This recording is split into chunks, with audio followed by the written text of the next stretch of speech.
तो युद्ध की शुरुआत के बाद से पुतिन ने रूसी जमीन पर हमले का बदला परमाणु हमले से लेने की धमकी दी थी, लेकिन कुर्स्क में यूक्रेनी फौज 1 महीने से जंग लड़ रही है। रूस के बेलगोरोद और ब्रयांस्क में लगातार हमले हो रहे हैं और रूस को भारी नुकसान उठाना पड़ा है। यूक्रेन के इसी हौसले ने नेटो को नई उम्मीद दी। अब यूक्रेनी राष्ट्रपति ज़ेलेंस्की अपने मददगारों से लॉन्ग रेंज हथियार देने की मांग कर रहे हैं। साथ ही नेटो के हथियार से रूस पर हमले न करने वाली शर्त हटाने की गुजारिश कर रहे हैं। अमेरिका से जर्मनी तक यूक्रेनी लीडर्स अपनी मांग लेकर पहुंचे हैं।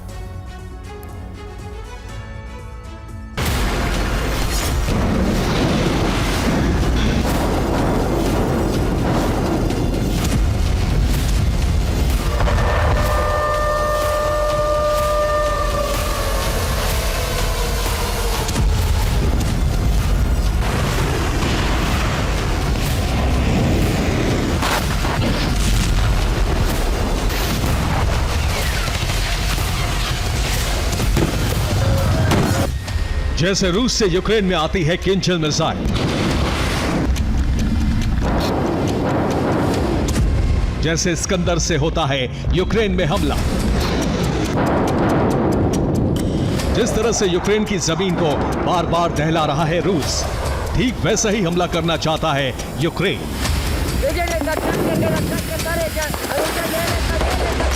यूक्रेन उसी तरह से रूस में धमाके करना चाहता है, तबाही लाना चाहता है। लेकिन यूक्रेन के सामने मुसीबत है नेटो की शर्तें।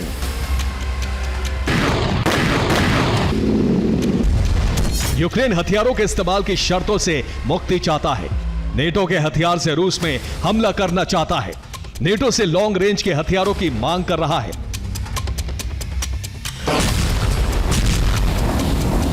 यूक्रेन की तरफ से पूरी दुनिया को अपनी मजबूरी बताई जा रही है। यूक्रेनी सरकार के कई नेता इन दिनों एक खास अभियान में जुट गए हैं, जिसके तहत नेटो देशों का दौरा किया जाएगा। नेटो देशों को भरोसे में लिया जाएगा।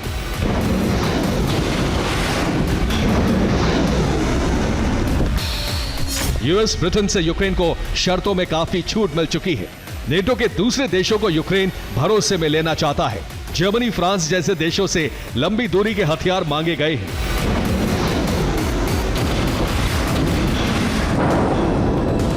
लंबी दूरी के हथियारों की मांग लेकर ही ज़ेलेंस्की जर्मनी के दौरे पर है। अमेरिका, ब्रिटेन के बाद जर्मनी ही यूक्रेन की सबसे ज्यादा मदद कर रहा है।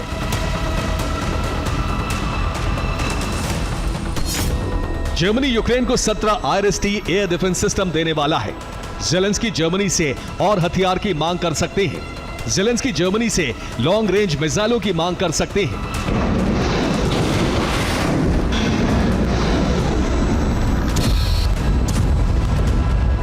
यूक्रेन के लिए एयर डिफेंस इस वक्त बड़ा मुद्दा है, क्योंकि यूक्रेन पर रूस लगातार ड्रोन और मिसाइलों से हमले कर रहा है।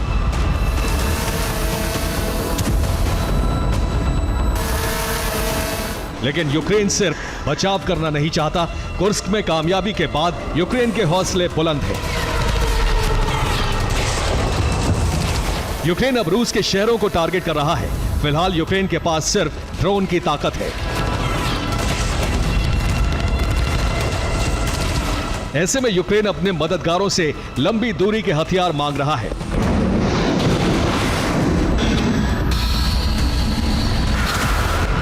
ब्रिटेन भी यूक्रेन को एयर डिफेंस की मिसाइलें देने वाला है। ब्रिटेन 650 हल्के मल्टी रोल मिसाइल देने वाला है। ब्रिटिश मिसाइलों को पोल्टावा और लवीव में तैनात किया जाएगा।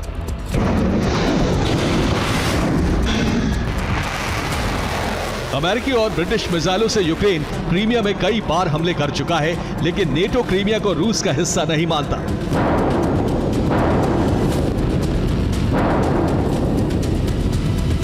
नेटो ने शर्त रखी थी कि यूक्रेन उसके हथियारों से रूस के भीतर हमले नहीं कर सकता।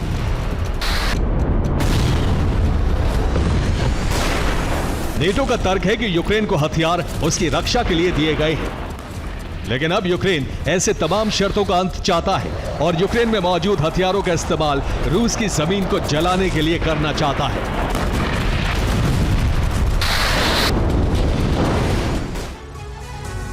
और यूक्रेन में इस वक्त नेटो के जो हथियार हैं उससे भी कई रूसी शहरों को निशाना बनाया जा सकता है। यूक्रेन को अमेरिका से ATACMS यानी आर्मी टैक्टिकल मिसाइल सिस्टम मिली है।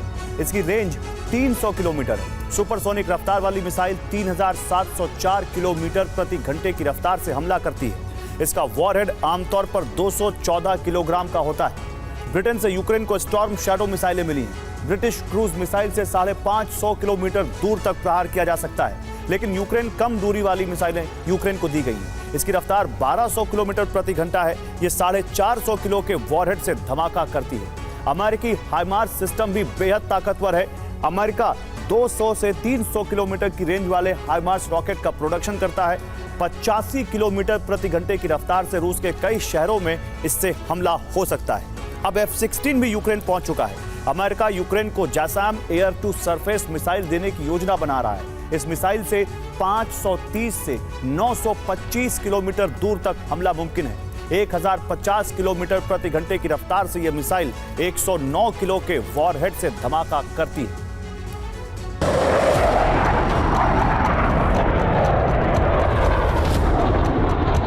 यूक्रेन में नए हथियारों की खेप पहुंचने में काफी वक्त लग सकता है, इसलिए फिलहाल यूक्रेन नेटो की शर्तों से छूट चाहता है ताकि कम से कम बॉर्डर के करीब मौजूद 250 से 300 किलोमीटर के इलाके में हमला किया जा सके।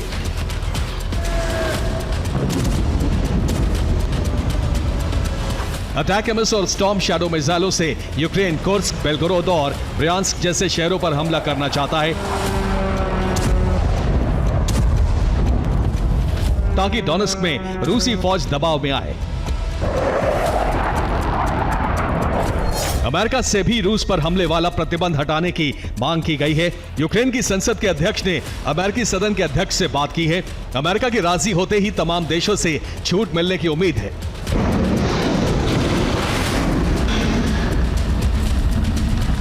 रूस को भी यूक्रेन के प्लान का अंदाजा है, इसीलिए पूर्वी यूक्रेन में रूस यूक्रेन को बहुत पीछे करने की कोशिश में जुट गया है। खार्किव और सूमी से भी यूक्रेनी फौज को खदेड़ने की कोशिश शुरू हो गई है। रूस की कोशिश अपनी सीमा के करीब एक बफर जोन बनाने की है ताकि अटैकम्स और स्टॉर्म शैडो जैसी मिसाइलों से रूस में तबाही ना मचे।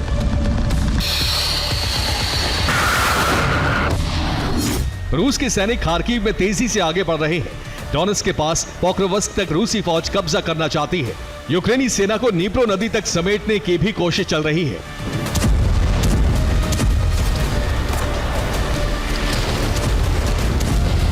यूक्रेन को भले ही नेटो के हथियारों से रूसी शहरों पर हमले की इजाजत नहीं है, लेकिन यूक्रेनी सेना क्रीमिया पर हमले के लिए आजाद है।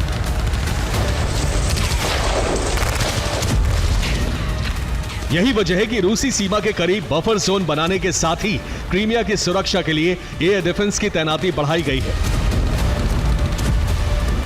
फिलहाल रूस के लिए सबसे ज्यादा फिक्र की बात F-16 का यूक्रेन पहुंचना है। एक F-16 गंवाने के बाद यूक्रेन के पास फिलहाल 5 अमेरिकी फाइटर जेट हैं।